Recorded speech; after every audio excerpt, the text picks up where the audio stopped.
And in the last few years, with very low interest rates out there, it's been difficult to find opportunities for having a long-term compound interest-based strategy. So beyond investing in Berkshire, value investing, or index funding, where would you invite us to find opportunities for long-term investment where compound interest is really that force? Well, my advice for a seeker of compound interest that works ideally is to reduce your expectations, because I think it's going to be tougher for a while. And it helps to have realistic expectations, makes you less crazy.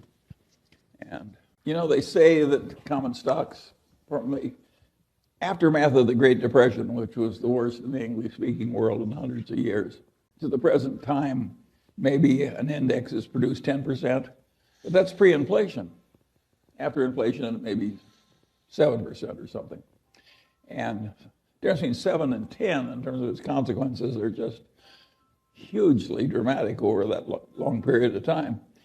And if that 7 in real terms that may have been achieved starting in a perfect period through the greatest boom in history, starting now, it could well be 3% or 2% in real terms.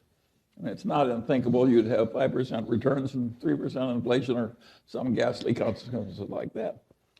And so the ideal way to cope with that is to say if that happens, I can have a happy life.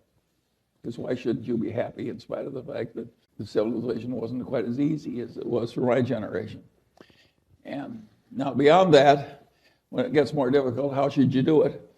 Well, the answer is because it's going to be very difficult, you should work at it.